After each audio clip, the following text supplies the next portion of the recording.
안녕하세요. 안전한 자산관리 전문 투자자문사 아메리치에셋의 켄츠라고 합니다. 2023년 5월 1일 주간 경제 동향을 시작하도록 하겠습니다. 늘 드리는 공지 말씀부터 먼저 드리겠습니다. 저희들이 주간 경제 동향 시간에 나눠드리는 내용은 교육과 정보 제공 차원에서 나눠드린다는 점, 투자 자문이 아니라는 점 공지드립니다.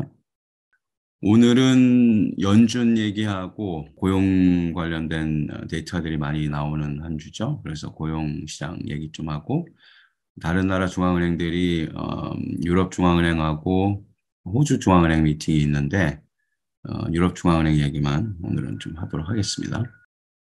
키 이벤트 앤 데이터라고 되어 있는데 뭐 중요한 데이터 발표 내용들이죠. 이제 이 부분 뭐 다른 것들도 많지만 이번 주 그래도 비교적 중요한 넘버들이 수치들이 좀 많이 나옵니다. 특히 고용 관련 데이터들이 많은데 ISM Manufacturing PMI가 있고 Jobs Job Opening Number라는 게 있고 아까 말씀드렸듯이 RBA 미팅, 호주 중앙은행이죠. 미팅이 있습니다. 그리고 수요일 날 이제 연준 레이트 디시전 미팅이 있고 수요일 날 같은 날 ADP 인플로이먼트 리포트가 나오죠.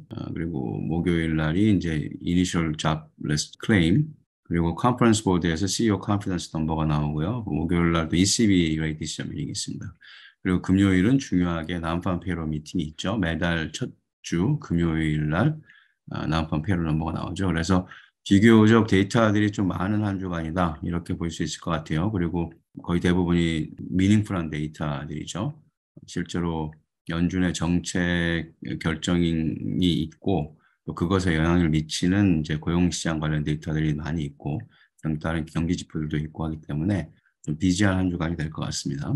ECB 레이트 동향부터 좀 보면 사실은 ECB가 다른 나라 중앙은행들에 비해서는 긴축을 좀 늦게 시작했는데 이제 최근까지 사실은 75 베이스 포인트 두 차례 인상을 했다가 이제 그 뒤로 50 베이스 포인트 인상하는 그런 페이스로 가고 있었죠. 다른 나라에 비해서는 좀 인상폭이 좀 높았던 최근 동향을 봤을 때는 늦게 시작했기 때문에 이제 그런 것도 있지만 아무튼 ECB 쪽은 인플레이션 넘버도 사실은 미국보다는 조금 더 높게 나오는 추세였죠. 그래서 금리를 50 베이스 포인트까지 인상을 했는데 이번 주 미팅에서는 50 베이스 포인트 인상할 수도 있고 25 베이스 포인트 인상할 가능성이 이제 많이 그 확률이 높은 것으로 지금 얘기가 되고 있습니다. 지금 현재 ECB 금리는 3.5%, 2008년 이후로 뭐 최고치다 이렇게 되어 있는데 지속적으로 유럽 중앙은행 같은 경우도 좀 허키시한 그런 입장들을 계속 얘기를 하고 있었어요. 그래서 뭐 인플레이션이 아무래도 높으니까 지속적으로 금리 긴축을 갖다 가져가야 된다라는 입장이 좀 대세인 것 같고 그래서 앞으로도 당분간은 금리가 계속 오를 것이다라고 지금 예상을 하고 있습니다. 현재 상태에서 뭐 앞으로 어떻게 하겠다는 특별한 가이던스를 제시하고 있는 상태는 아니기 때문에 사실은 데이터가 유럽 쪽 데이터가 어떻게 나오냐에 따라서 좀 플렉서블하게 대응을 할 수 있는 룸이 있는 것 같습니다. 지금 현재 말씀드렸던 것처럼 75 베이스 포인트씩 두 차례 올렸다가 지금 50 베이스 포인트로 내려서 한 세 차례 지금 올린 상태고 이번 주 미팅에서는 지금 25 베이스 포인트로 인상폭을 하향 조정할 가능성이 있다.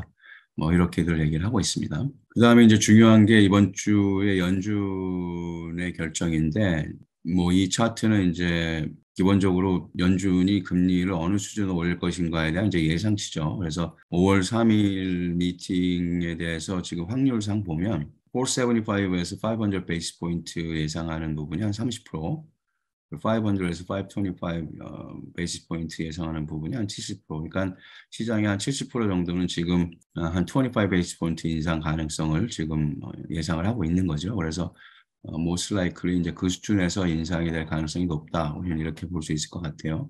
실제로 지금 25 베이스 포인트 인상은 Federal Fund Futures가 지금 가리치고 있는 그런 레이시이기 때문에 아마도 25 베이스 포인트 인상이 좀 유력시 되고 터미널 레이스라고 뭐 여러 번 얘기를 했었는데 이제 최종적으로 금리 인상이 어느 지점에서 멈출 것인가 어느 지점까지 지금 인상이 계속될 것인가라는 그 부분인데 이제 그게 현재 지금 페더럴 펀드 퓨처스는 525 정도 지금 가리키고 있다는 거죠.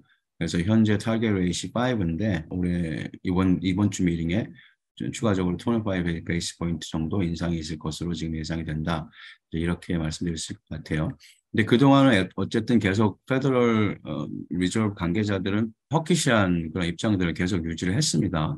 경기 둔화 조짐들도 있고 하지만 인플레이션이 뭐 아직 타겟에 비해서 여전히 높은 상태로 유지가 되기 때문에 추가적으로 계속 금리 인상이 필요하다라는 그런 입장들이 좀 더 우세했고, 그래서 이번 주는 사실은 실제로 인상폭도 뭐 의미가 있지만 25 베이스 포인트 인상 예상이 되고 이제 그 인상폭도 의미가 있겠지만 사실은 똑같은 인상이라도 허키시한 베이스를 전제한 상태에서 이제 25 베이스 포인트 인상인가 아니면 더비시한 스탠스를 전제한 상태에서의 25 베이스 포인트 인상인가 이제 이 부분에 시장은 더 주목을 할 것 같습니다. 그러니까 금리 인상 결정을 하고 나서 발표하는 스테이먼이나 그 이후 프레스 컨퍼런스에서 향후 추가적인 금리 인상을 전제로 한 25 베이스 포인트인가 아니면은 이 수준에서 동결을 전제로 한 25 베이스 포인트 인상인가 이제 이 부분이 사실은 더 신경을 시장은 더 주목을 할 것 같습니다.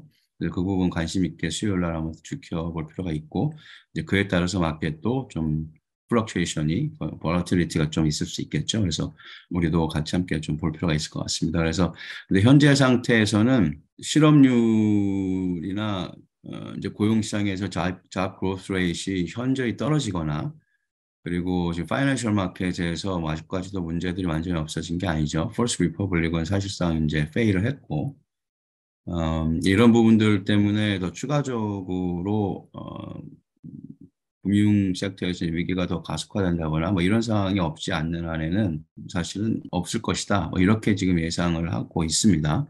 왜냐면은 여전히 뭐 고용시장이 튼튼하고 건실하다고 하면 그 인플레이션을 더 끌어내려야 된다는 연준의 맨데이트상에서는 조기 피벗보다는 뭐 당분간 이 상태에서 유지를 한다거나 아니면 추가적으로 25 베이스 포인트 인상한다거나 이제 그런 가능성도 있는 거겠죠. 그래서 조기 피봇을 기대하는 건 약간 좀 시기상조가 아닌가 지난번에 말씀드렸지만 현재 상태에서는 이제 그렇게 지금 보여집니다. 그래서 연준의 금리 결정과 함께 이제 같은 날 ADP 리포트도 나오지만 이제 다른 이제 고용 관련 지표들이 여러 가지가 이제 나올 예정인데 지금 현재 예상하기는 한 난방 패롤 넘버 전체가 한 18만 1,000개 정도 파지티브하게 나올 것으로 예상이 되고 있습니다. 전에는 한 23만 6천 개 정도 나왔었죠. 그래서 뭐 이 넘버 예상치 보다 뭐 높을 수도 있고 낮을 수도 있겠지만 이 넘버가 현저하게 떨어지지 않는 선에서는 방금 말씀드렸듯이 금리 정책상 피봇이 있을 것으로는 보이지 않는다. 이런 게 지금 일반적인 관측이고요. 그래서 이 부분 아마 뭐 금요일 날 당연히 시장이 주목해서 보겠죠. 이제 그 전에 이 나름대로 이제 프리커서 같은 역할을 하는 게 이제 ADP 리포트죠. 이게 이제 수요일 날 나오니까 그 부분도 아마 시장이 주목할 것으로 생각이 됩니다.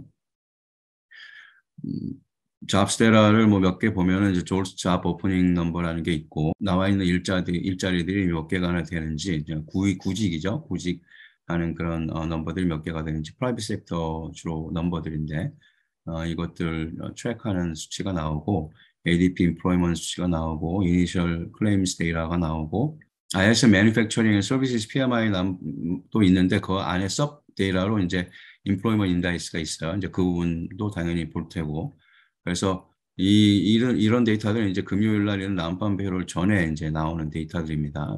나름대로의 난판 페롤 넘버에 대한 프리커서 역할을 하는 그런 넘버들이다라고 우리가 이해할 수 있는데 그 전에 금요일 날 난팜 넘버가 나오기 전에 나오는 이런 각종 인플로이먼트 관련 데이터들을 보고 시장이 실제로 난팜 넘버가 어떻게 나올지를 뭐 예상하려고 노력을 하겠죠. 그리고 그렇게 예상하는 것과 얼마나 또 서브스텐셜이 다르게 나오냐에 따라서 리액션이 틀릴 수도 있을 것 같습니다.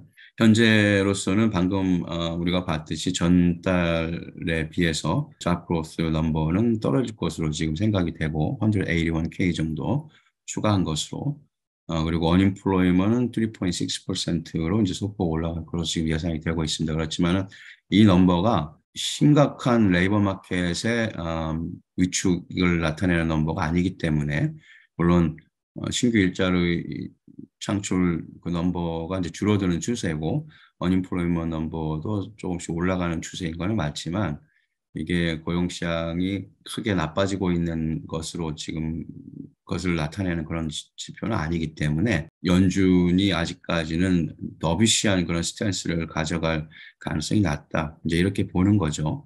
아직까지도 레이버 마켓이 타이트한 편이기 때문에 여전히 금리를 추가적으로 인상할 수 있는 룸이 있다고 연준은 이해할 것이다라고 시장이 생각을 한다는 거죠. 그래서 수요일 날 이 25 베이스 포인트 인상을 하고 나서 어떤 입장에서 25 베이스 포인트 인상을 하느냐에 대해서 이제 관심 있게 볼 거라고 말씀을 드렸는데 이제 현재 상태에서는 더비시한 그런 입장을 보일 가능성은 낮은 것으로 그렇게 보이고 있습니다. 근데 뭐 실제로 뚜껑을 열어봐야 되겠죠. 그래서 그 부분 아마 중요한 관전 포인트가 아닌가 이번 주에는 이렇게 생각이 됩니다. 네, 이번 주 주간 경제 동향은 여기서 마치도록 하겠습니다.